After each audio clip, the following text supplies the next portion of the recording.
Good evening, everyone, and welcome to our webinar, Ace That Interview, which is part of our Get That Job webinar series here at the Champaign Public Library. My name is Jordan Neal, and I am the career librarian here at the library, so thank you all for joining us. So for the latest library news and updates, please visit our website, champaign.org, or you can follow us on social media if that's an option for you. We are still operating our phone, chat, and email services here at the library.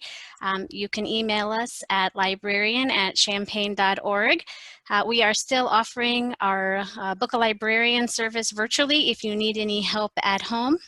To request a session, visit champaign.org/book-a-librarian to fill out a request form. In regards to career services, I would be happy to meet with you one-on-one virtually to go over your resume or your cover letter, or we're also hosting practice interviews through Zoom if you're interested in that or any other professional development needs.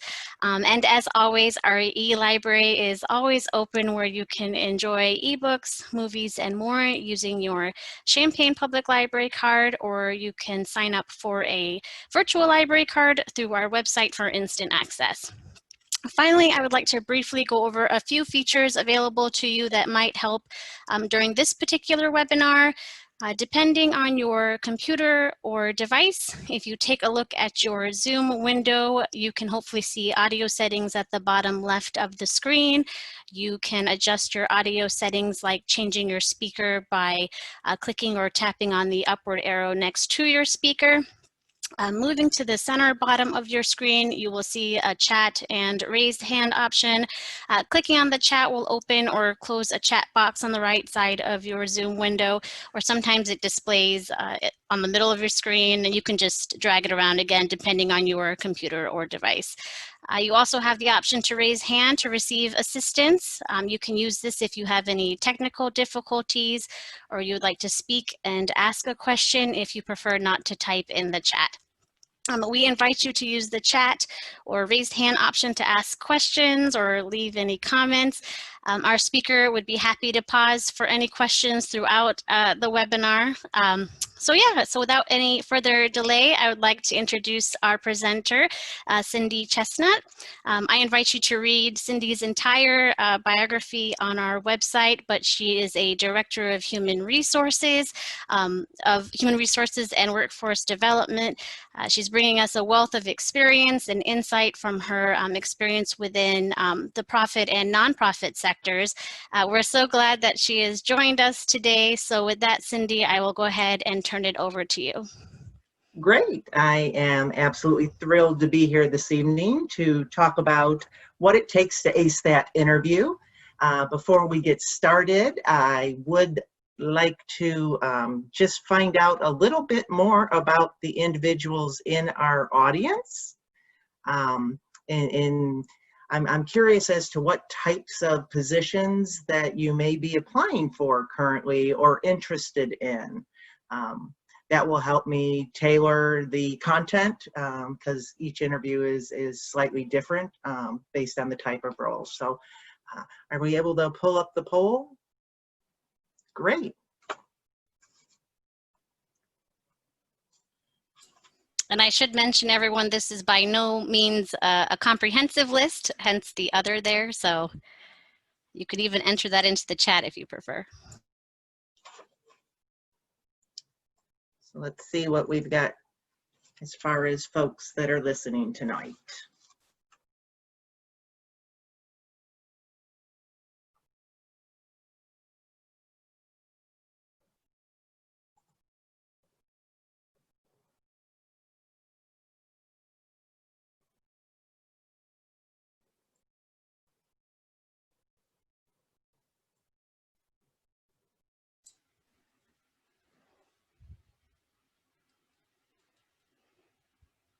It looks like everyone has entered something in. I'll go ahead and show the results here. Okay, great.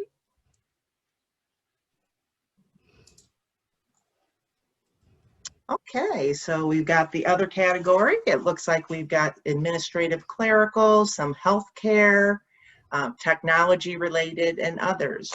Okay, great. That definitely helps when it comes to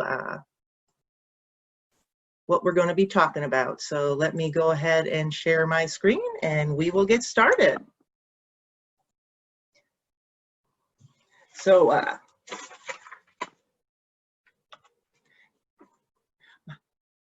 regardless of what type of job you're looking for, by the end of the evening, I got a couple objectives for all of you. The first one is just to better understand how to properly prepare and the importance of planning for an interview. This in and of itself is going to be one of the at least 2 ways you can differentiate yourself from other applicants in the field. There's a lot of folks these days looking for employment, and so to be able to differentiate yourself as you're applying and interviewing for jobs becomes even more important. Also, to just talk a little bit about blunders to avoid during the interview process. Also, we are in the world of virtual interviewing at this moment because of COVID, so just some tips pertains to conducting or being on an interview over the internet. Okay, so the format for this evening is going to be walking through the interview process, and we're going to start with the things you do before the interview, the actual interview day, and then something you can do post-interview that'll help differentiate you from the crowd. But before I get started, I want you to kind of consider exactly what an interview is. And really, I like to call the interview the pathway to enter into a relationship. There's a lot of commonalities between going on that date and the interview process and getting the job or getting into that relationship. So working for an employer is a relationship as well. And so the better you understand yourself and what you have to offer to an employer, as well as what you need from the employer, will have you targeting the right employment circumstances. The employer posts that job because they have a need, and they want to hire someone because they need them, and they need them I often say during the interview process. And also, if you're looking at their career page, it's a great place to take a look at what the employer has to offer you that might satisfy your needs. Probably one of the most devastating things that I encounter is individuals who are not authentic during the interview process, try to answer the leading questions the way the interviewer wants them to answer, and ultimately you end up in a relationship that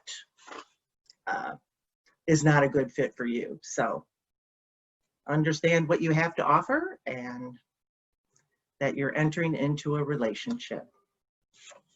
So in preparing for the interview, it's very, very important that you never get a second chance to make a first impression. So we'll talk a little bit more on the day of the interview, but in this particular section, we're going to talk about the preparation required ahead of time to allow you to make a great first impression.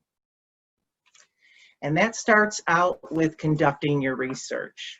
And in the world today, it is, you've got a lot of information via the internet, via social media, that you can gather on not only the organization, but the interviewers themselves, if you have their names. And so I always like to start with looking at the organization, their website. That gives you a feel for what they do. One of the primary purposes you're going to research the organization is when you get into the interview, then you're going to be able to talk about activities the organization is doing, or have familiarized yourself with products and services. And that really demonstrates to an interviewer that you have a genuine interest in the particular job and the experience. So I cannot emphasize enough that the importance of learning about the organization.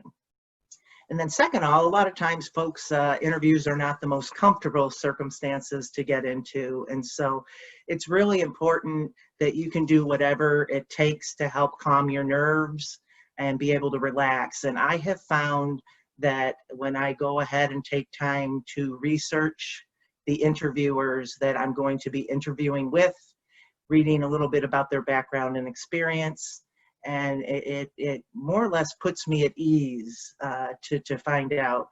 Because after all, I guarantee I've trained many interviewers over the course of my career, and I can tell you they're people too.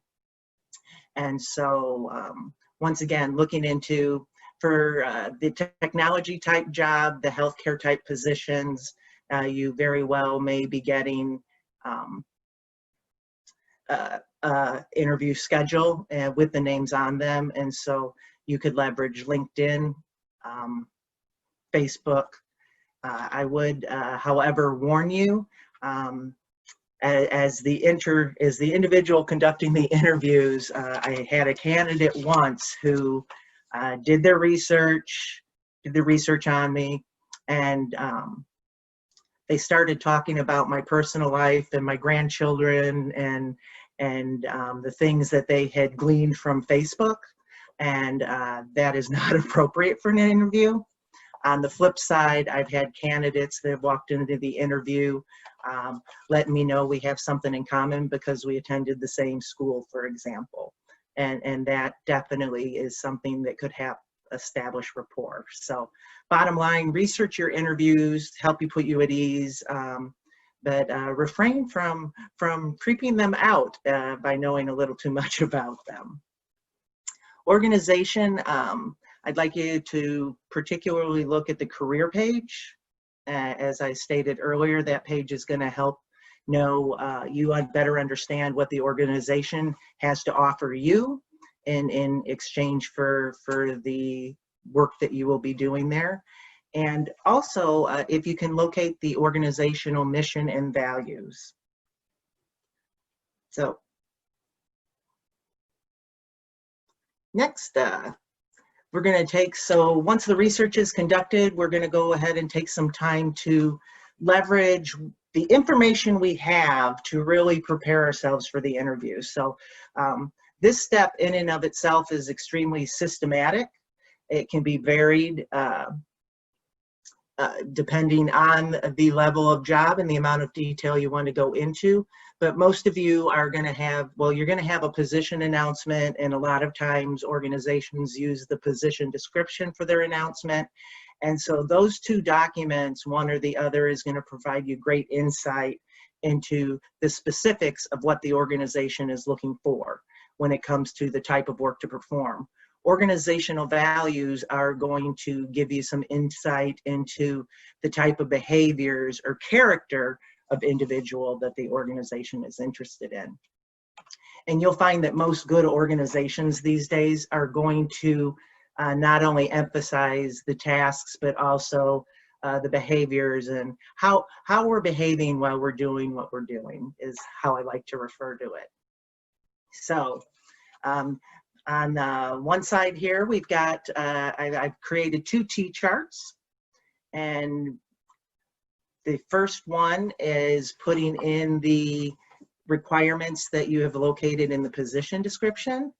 And then you're literally doing, I call this the connect the dot activity, identifying what kind of education, background, and experience you have for the various components of the job. And I can tell you this is a really good visual for you to have in regards to how well your skill sets align with the job. I will also let you know not to worry if you are not able to check all of the boxes or even 25% of the boxes. That is fine. I can tell you, I can't even think of the time that I have interviewed and actually hired someone that has fit the position ideally. Organizations know what parts of the job description that they're emphasizing for a particular hire. So once again, don't fear. And it's also interesting, any females we have in our audience, there's been some research and studies that females tend to refrain from even applying for jobs that they don't have the ability to check a majority, if not all, of the boxes on the descriptor or announcement. Okay, and then on the other side, we've got the chat, or the values rather. And so I'll use my particular organization. Right now I work for the Association of Managed Care Pharmacy. And company values for us, they form the acronym CHART. You've got collaboration, high performing, accountability, respect, and trust. And so really, if you look into how that aligns with my goals, it aligns pretty well. The fact that highly accountable and high performing are part of the value statement indicates and gives you a little gleaning that this particular organization has a pretty heavy drive for results and like to challenge individuals. So once again, you can glean some insights from the values. And I'm reading your comment, Christine, and right, you've hired people and find it creepy when they know all your business, and I totally agree. There's a fine line with establishing rapport and then creeping into the creepy zone, and that's why I like to share both examples. The one definitely went into the creepy zone, was not considered for the job. The one that waited for the opportunity to just connect by being aware of educational background, used it as a rapport technique. But I think Kristen brings up a very good point. All hiring managers are different, and all human resource professionals are different. So yeah, we'll leave it at that. Okay. Moving on. So you've done all your research, you've come yourself to the position description, your values to the organizational values, and this is really the heart of what is going to differentiate you from many of the other candidates is preparing for behavioral-based interview questions. I'd be interested in seeing a show of hands or a chat how many folks have experience with behavioral-based interviewing, or if this is something new.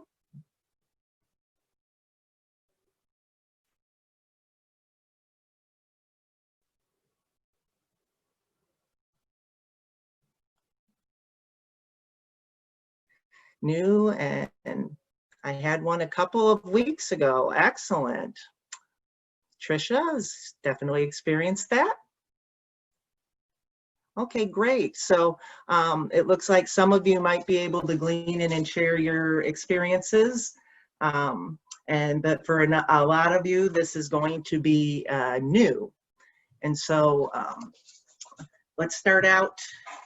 I like to refer to this as story time. And so basically you are in the interview to put your best foot forward and sell yourself and get that job offer. That's your goal. And so providing the interviewer with examples of things you have done historically. So behavioral-based interviewing is based on the premise the best indicator of future performance is either your current or past performance or behavior or things that you've done. So the technique I like to use is what they call the STAR technique. And so if you're preparing for an interview utilizing the STAR technique, you are going to be well equipped to answer any type of question that's thrown to you, even if it's not a behavioral-based interviewing question. So the STAR technique is you're planning for that. The ST represents the situation or task at hand. The A represents action, and the R represents results.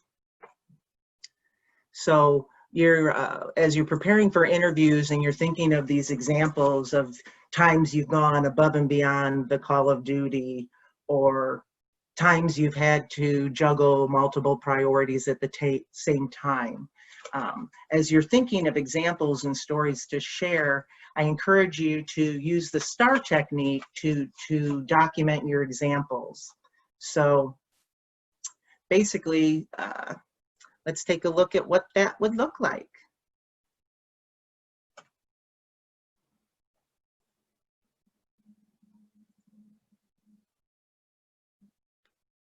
Here's my screen froze up there for a moment. Okay, so if you remember the STAR, situation, task, action, results. I've got an example here out of a manufacturing environment. And I'd like to do a little bit of interaction if you don't mind, folks. This individual is answering a behavioral-based question and they're responding. One day when I was working on the line, I noticed the labels were going on the bottles crooked. I immediately called the line lead to shut down the line. Within 2 minutes, the line was shut down. We made some adjustments and we started the line back up 5 minutes later and the problem was solved. So I'd like to see if you can identify the particular parts of the STAR. So we've got sentence 1, and I'll go through this one. So the first part of the sentence, one day working on the line, that would be setting the stage for your story. So that's the situation or the task at hand. The action, the second sentence, is the response, the thing you actually did, and is what you would consider the heart of the STAR. So this individual immediately called the line lead to shut down the line. And then the final sentence gives results of what transpired because that line was shut down. And without the results component, it's really hard to evaluate the entire picture of the behavior of the individual. So most candidates do not speak in STARs. So even if hiring managers are using behavioral-based interviewing, if they're not skilled at it, they have difficulty asking the follow-up questions in order to gather the entire STAR. So once again, if you've planned and prepared for questions with your examples and you're speaking in full STARs, it is really going to impress a hiring manager.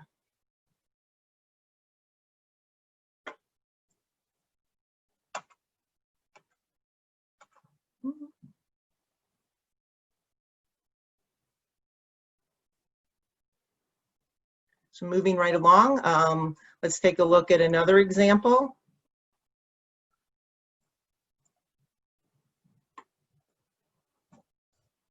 By the way, that first one was a positive example of behavior.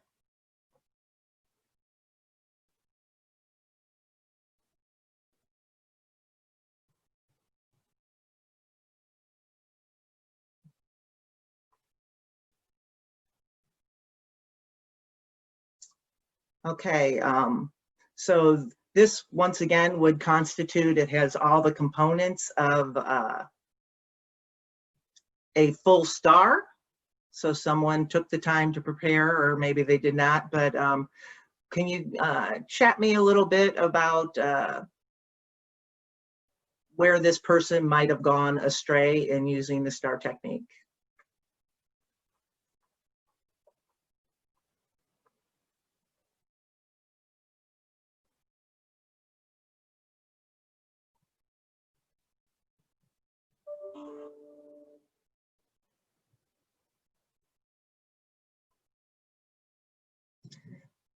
So explaining that the boss came down at the end of the shift, a very positive, you know, I think that's a realistic thing that does happen, and volunteers for overtime. And instead of giving a positive star example from an employer's perspective, this is not someone who said yes. Now, granted, if you read this, their rationale and reason does seem very reasonable, that they're too short a notice and they had personal things, but interviewers don't need to know the personal things in any kind of behavioral example. And really this does not project the individual in the best light, even though what they did was reasonable.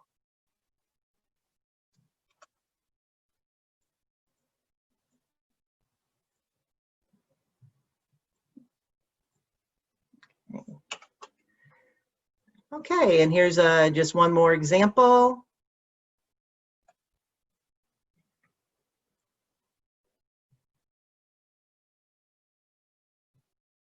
Of speaking in full stars.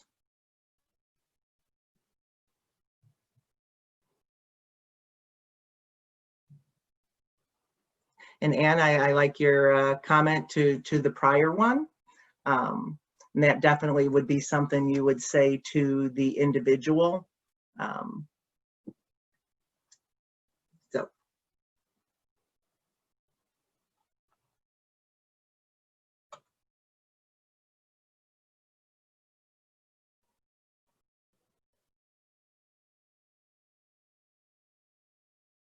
Absolutely.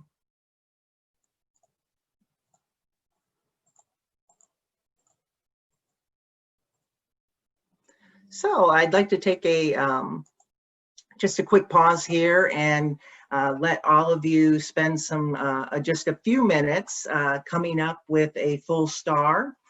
And so one thing about behavioral based interview questions, often they'll start with tell me about a time. So that lends itself to be in the storytelling realm. And so I'd like to just pose a common interview question that may cross over into various arenas. So I'd like you to tell me about a time you went above and beyond the call of duty in performing your work. And once again, I'm going to give you a few minutes to create the star.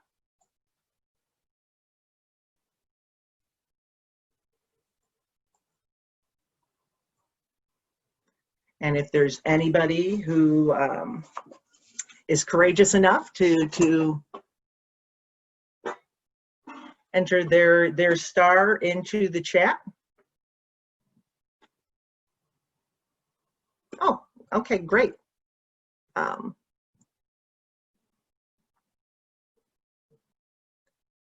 So is there anyone that would like to, I'll give you about 30 more seconds, maybe a minute, and then we will see if anyone wants to have themselves unmuted to share with the group.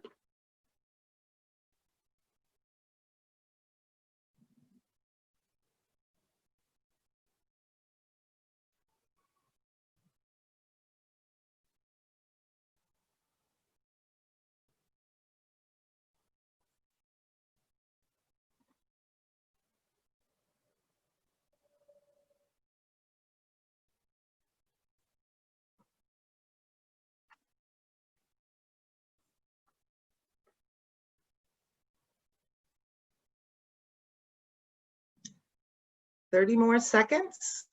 A time when you went above and beyond the call of duty.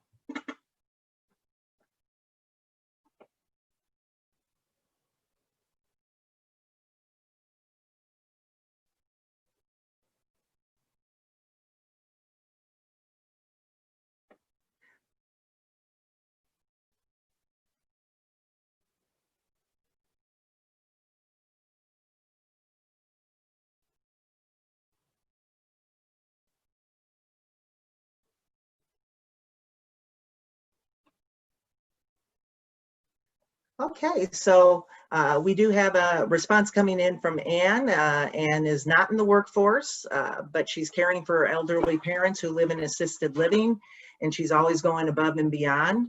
And so she would have a specific example. And I think Anne's example brings up a really good point that you are going to have to work with your circumstances and situations. So taking initiative, if you can't line it up with something within the workplace, you can definitely do that with the circumstances and the things that are currently involved in your life. Anybody else want to raise their hand, go off mute, or type something in?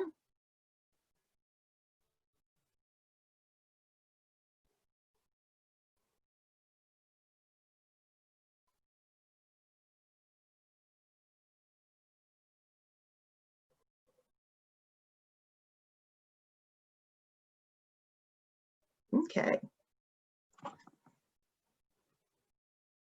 So Anne has a specific situation concerning her mother and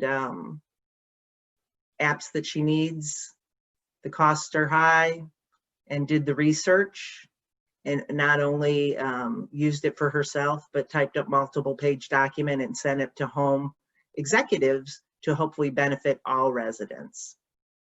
So, oh, medical rides. Okay, my apologies. So, so great.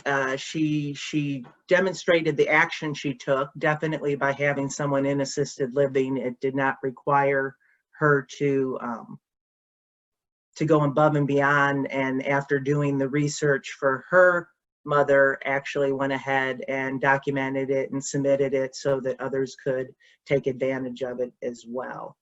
Excellent, excellent example. So let's go ahead, and if there's no further questions, we're going to go ahead and move on. So once again, the variation of the skill and talent of an interviewer is going to fluctuate widely.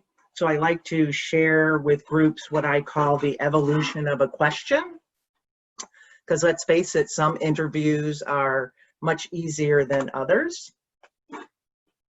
So this first series of questions, I think it would be safe to say that most individuals are going to have no problem responding to.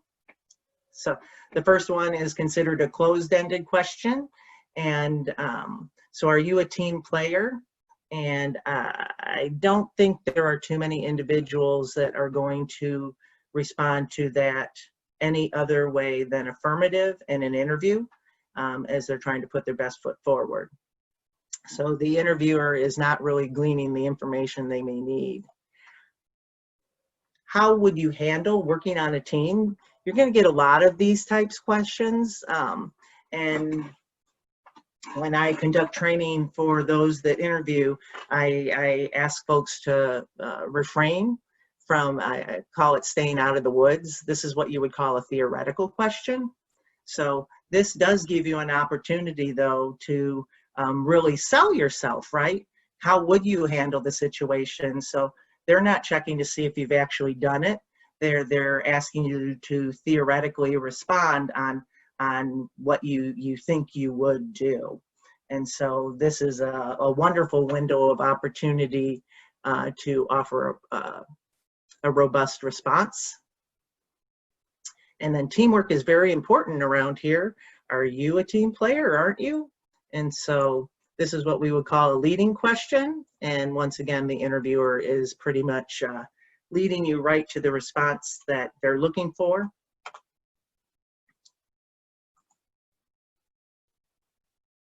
Now, and then as we go down the hierarchy of the evolution of a question, the next one is, what are your experiences working on the team? So once again, we're going to be able to list and see what you've done working on the team.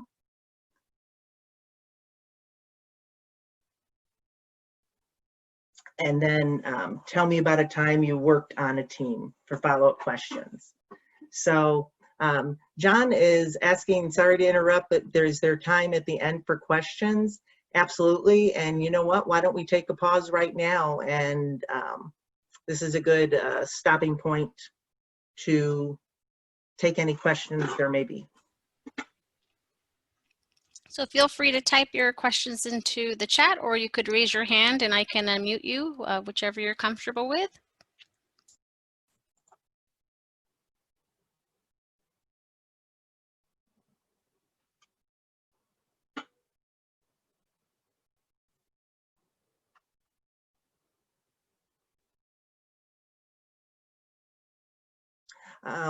Phil is asking if we could show the STAR acronym slide, please, and absolutely.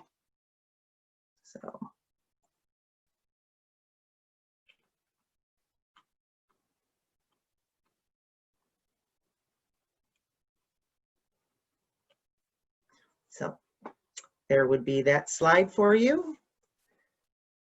Once again, create your stories, situation, task, action, and results.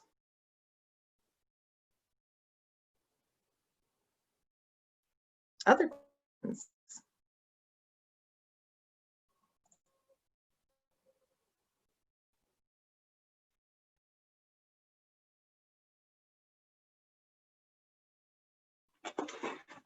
John's got a excellent question, and you are a step ahead of me with your question, John, and that's a really good place to be. So on the upcoming slide, I've got some of the common interview questions you should be prepared for. And so tell me some strengths and weaknesses. Usually the weakness portion is where people struggle. You know, I'm not supposed to share any of my weaknesses. And so a lot of times, if you can think of some things about yourself where you have overcome a weakness, one thing you don't want to do is indicate that you have no weaknesses, because none of us are perfect. But for example, you know, tell me about a weakness. Well, I have actually told individuals in an interview that, you know, sometimes I'm challenged with spelling. However, you know, that's why I make sure to really leverage my spell and incorporate Grammarly to make sure that things are delivered in a professional manner. So with that example, you're taking what would be perceived as a possible negative, and then resolve to turn that into something that is not a barrier to you performing your duties. Okay, other questions?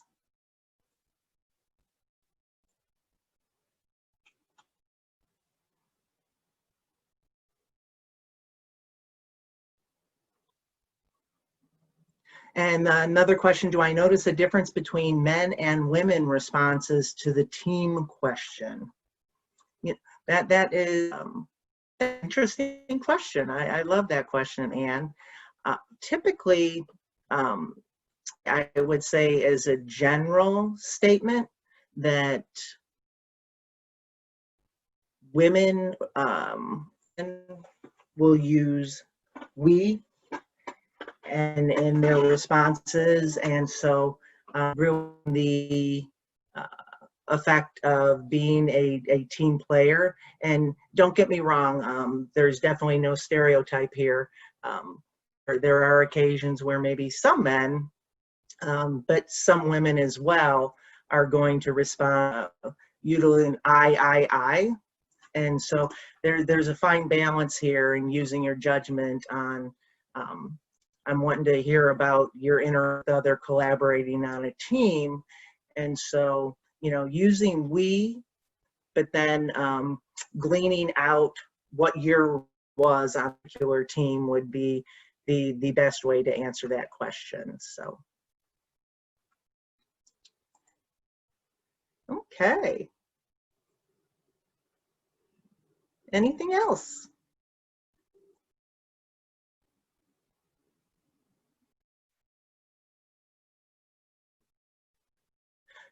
So one click away, there you go, John. The interview questions, you should definitely have your common responses. Tell me a little bit about yourself. That needs to be Reader's Digest version. Remember that there's a very limited amount of time in which for you to project your strengths and why this employer should be hiring you.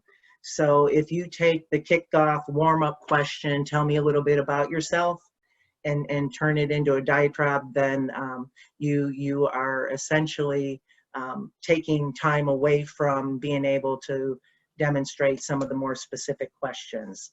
Remember, the interviewer does have your resume in front of them, so sitting there and responding to that by reciting your resume is not recommended. And in addition, refraining interviewers, if they're trained, are not supposed to be asking you anything personal as far as family, etc. And so, this is up to you whether you're comfortable wanting to share those components, but for the most part, in a professional interview, you're going to really refrain from sharing a lot of personal about yourself. That one, it's good to kind of take your cues from the interviewer themselves, because once again, it's about being relational. Okay. I've got another question that came in. Let's see. Do you think getting a job is more answering the questions correctly or just clicking with the interviewer? How much is really answering the questions correctly, representing good credentials, and how much is intangible, just that we like one another? And could you give me a good example of tell me a little bit about yourself, and how long should it last? A good tell me a little bit about it yourself is going to most likely last only a minute or so. Once again, and that's why the preparation is so important.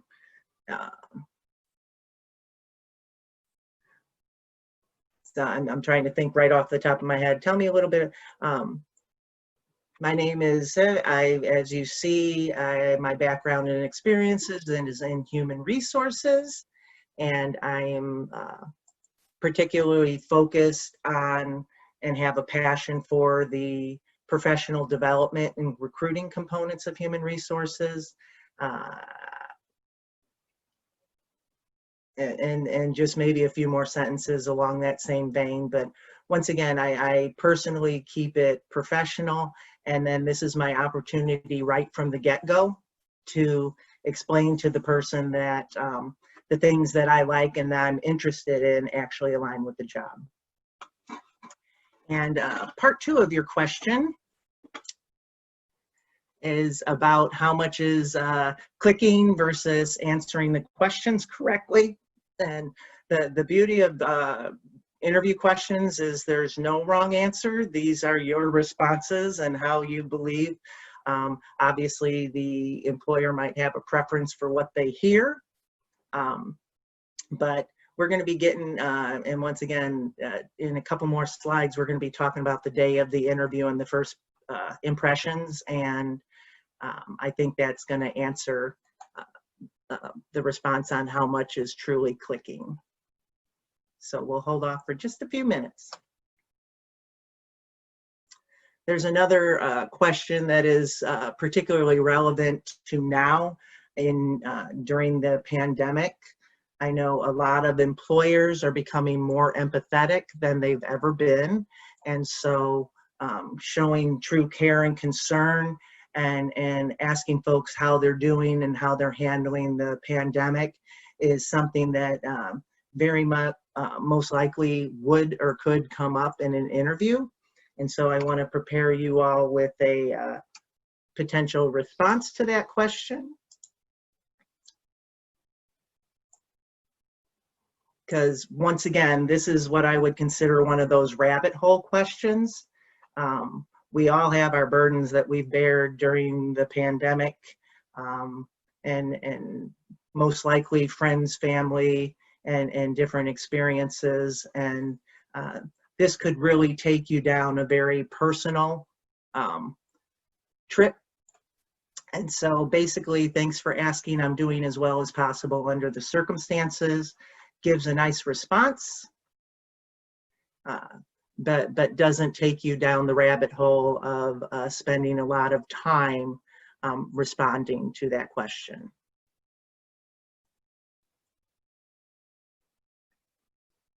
And then the last piece to preparing for the interview is you're always most likely at the end of the interviews, the pretty standard format is for the person that is interviewing to ask, do you have any questions for me?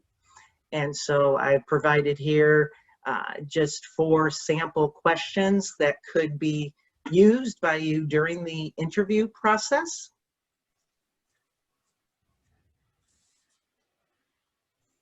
In a typical professional interview, there's typically going to be a phone screen conducted by a human resource professional if it's a larger organization, followed by an on-site interview that could include HR again, plus the hiring manager, and then ultimately executive or leadership levels could be involved as you get down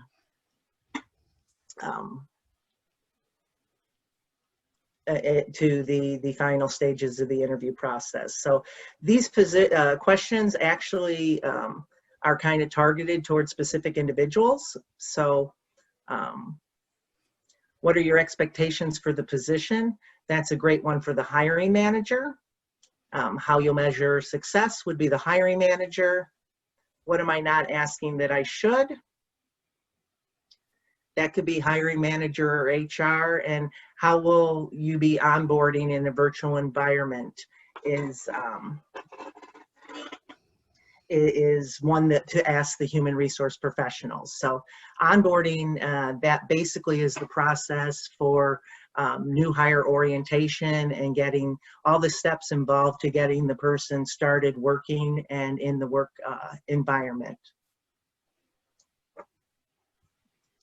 Might I add something, Cindy, really fast, going back to the pandemic question? I just also wanted to mention, first of all, I like what your suggested response was, but also I know some of you in the audience have taken certain courses or certifications during this time, or if you were laid off unexpectedly, that would also be a great time to talk about what you were doing during the pandemic, or any courses or anything like you've taken that was relevant to the job. Absolutely. Anything an individual is doing to further enhance their skills while they're seeking employment is going to be seen as a big positive during the interview process. That demonstrates someone's taken initiative and that they have a desire to grow their skill sets to satisfy the needs of an employer. Great. Did I answer the question on onboarding satisfactory? Okay, very good. Okay, so now, Kristen, we're finally to these the point of the day of the interview, and this is where there's some pretty alarming statistics, and that definitely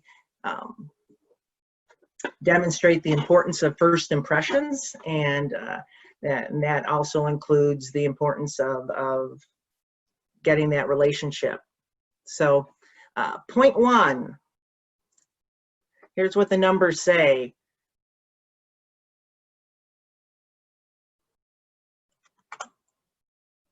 So believe it or not, it only takes 0.1 seconds, 1/10 of a second, for our brains to start forming a first impression of an individual. And so it's built in, it's wired into human nature. That's why getting trained as a interviewer to understand bias, because we're wired to be biased and have our first impressions and make those judgments immediately. There's also a statistic out there that, you know, once that first impression has been made, it can take up to 3 months after that initial judgment to move beyond it. And here we go, why first impressions matter. And yes, this is definitely outside of answering the questions, quote unquote, correctly. 55% of first impressions are based on appearance. And so going into an interview, teeth brushed, hair nicely combed, the smile on the face, the ability to make the eye contact. The general rule is 3 seconds for the eye contact. Otherwise, it can convert into some uncomfortable staring. But you've got these very first seconds and minutes to really set the tone for the beginning of the interview. So when I suggest practicing the tell me a little bit about yourself, also making sure that you're dressed appropriately is extremely important, because there's a thing called affinity bias, and that basically just means that we are creatures that like what's familiar to us. And so if you have something that you see that reminds you of yourself in an applicant, it definitely can create bias. The good news is some of the higher level employers, once again, have been trained to know this and recognize this and consciously work to categorize against it. And then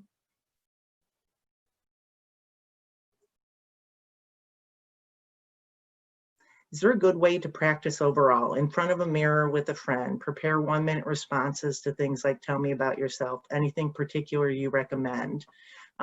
Absolutely, especially since we are entering the age of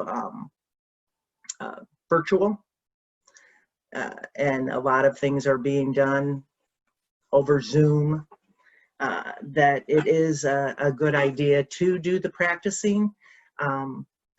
You can practice in front of a mirror. Sometimes that is really intimidating for one another. If you have someone that you can practice with, the friend, that's a great idea. Or otherwise, just practicing yourself and making sure to use your tones and your expressions and your smile when you're doing so. It feels silly, it feels uncomfortable, but it really can pay off.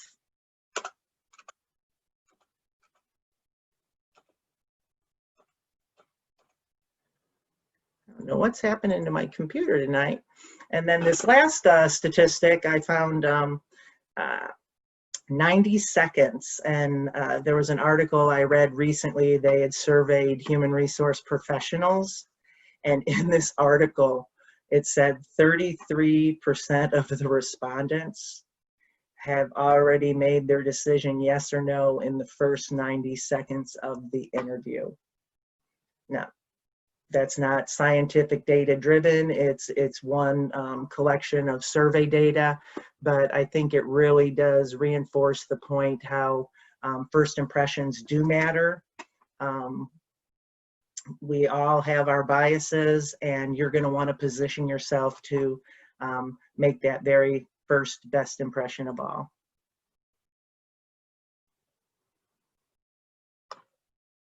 So, tips for the interview day.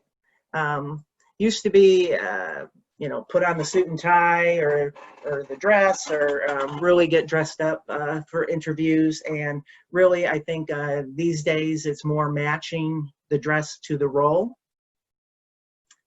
Also, take your cues from the interviewer, whether if they're being open, friendly, personal, and you're comfortable being so. If they're being clear and concise and structured and looking for just responses to the questions, then refrain from over speaking. Do your best to relax. Part of that first impression that we were talking about that is so important is the ability to project confidence. So when you're walking in to the building or you're first on the call, to really, once again, project the confidence, the smile, the eye contact.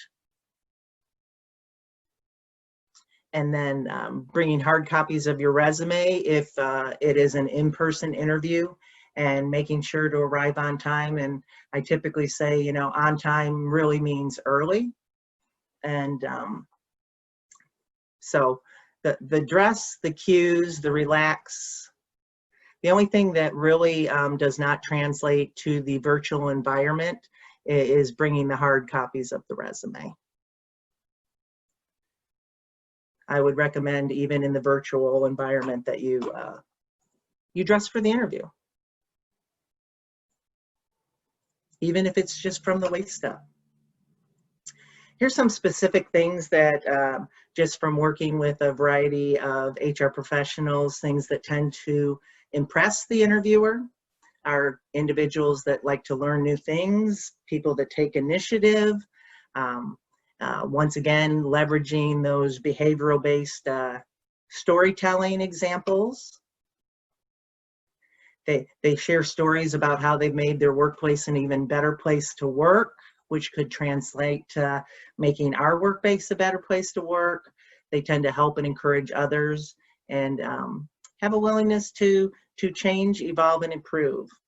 And this, once again, given the current year and the current cycles, there's one additional one I think I would add at this juncture, is the ability to really handle uncertainty and crisis situations well. That seems to be our new norm. And so having employees that can demonstrate that is becoming increasingly important. Does the paper that your resume is on matter? Not at this juncture. Nope. I mean, you don't want it to be see-through, because that would be it's about distracting the reader. But yeah, for most interview situations, I would say the answer to that, John, is no. And most things are being done electronically via internet. Some of the blunders I'd like you to look out for in an interview process is the art of oversharing. Try to stay focused on the job and the things that you have to offer to fill the needs of the employer versus oversharing a lot of personal things. And then anything that can distract the interviewer is not advisable. So use of the filler words like and yet, yep. And I recently had an interview, and there I go with an I recently had an interview that the person, I have never encountered an individual that has said I so many times. And we're looking for folks that can say we as well. So the I became a distractor. I was about a quarter of the way into the interview, and before the end, I had counted an additional 54 I's that had come from the candidate. And so, and then arriving late and lacking the eye contact or smile. And we'll finish up this evening just talking specifically about the virtual interview. And so if you have the ability to actually practice, get the camera set up and rehearse on the camera prior to, making sure that you're set up. There's not only a portion of you, beware of the background, make sure it's neutral. And dressing for the interview, even though it is from the waist up, you still want to project professional over the virtual interview screen. And last but not least, also perhaps if you're able to, consider standing up during the interview. There is the diaphragm, the energy that you're able to project from the standing position could translate. Go ahead and do a little more exaggerating of your mannerisms and lean in.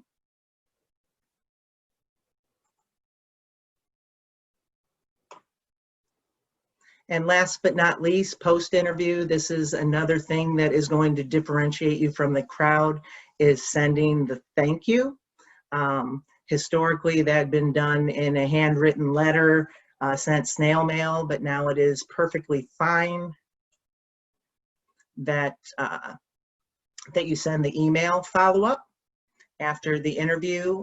This should be personalized instead of a canned statement. Keep it short, and I would recommend, it's off-putting if you had about 7 or 8 interviewers and they all received the exact same letter of thank you. It doesn't hold as much value as taking time to personalize it.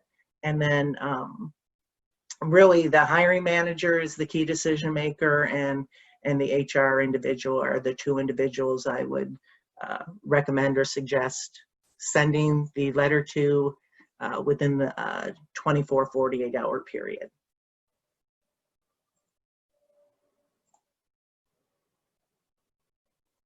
And Anne, she mentions, I did not mention lighting, and this is really important. Absolutely.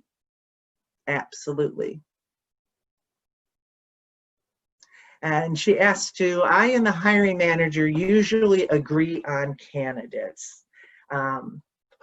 I would say on most occasions, yes. And for those circumstances that don't, we review our interview guides and compare notes to see if maybe one of us missed something. But ultimately, the hiring manager in most circumstances is the decision maker, and HR serves the role as advisor.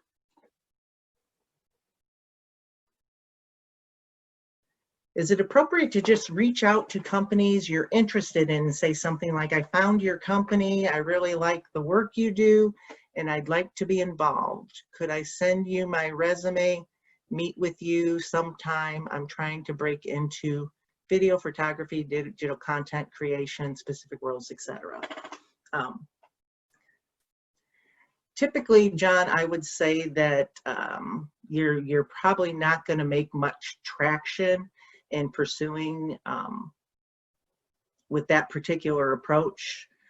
For record keeping requirements of larger organizations, basically applications can only be accepted by for a particular open position. So there's not just a general call to collect the resumes. One thing as an alternative, however, that you could do is LinkedIn provides wonderful networking opportunities. And so finding individuals on LinkedIn that you know, you're breaking into the field and would love the opportunity to talk to someone who's successful in the role, and just seeing if you know, either a virtual coffee or if they would mind a quick call to help you better understand the career path you're pursuing and any advice they may have. Okay, any other questions?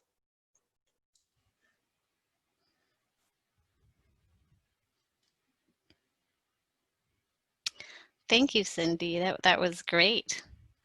Absolutely. Yeah. And as far as some of those technical questions you had about the virtual interview, we covered some of those. Here I am, sorry. We covered some of those in our tech tips for your job search, which we have available through the library's YouTube channel. So we talk about lighting and ring lights, which I'm using right now. We're just using a window for lighting, things like that. So if you have time, take a look at that video. And do you mind, Cindy, if I stop sharing your screen here? Nope, that is fine.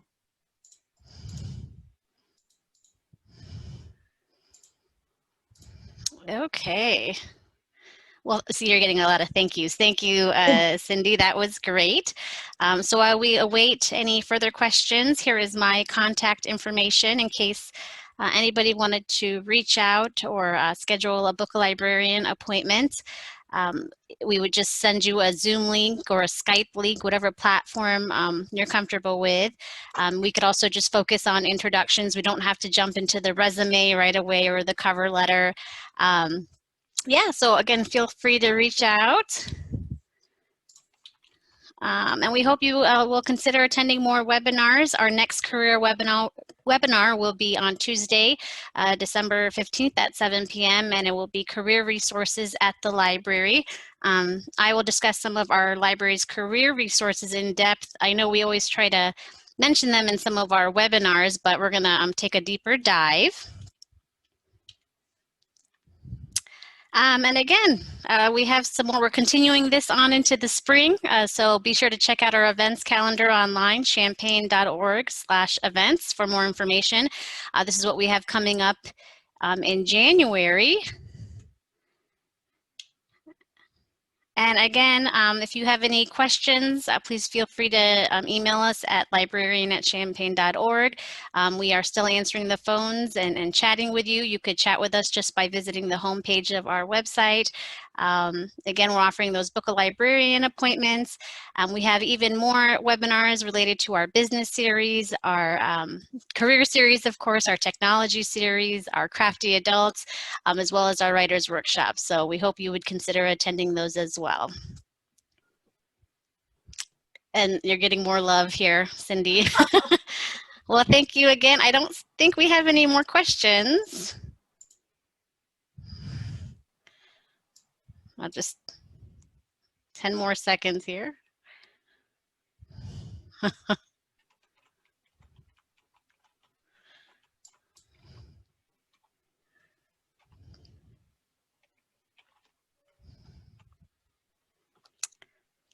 Okay, well, I think that's all we have for tonight. I wish everyone a good night. Thank you again, Sydney, and I'll go ahead and end this webinar. Good night, everyone. Good night.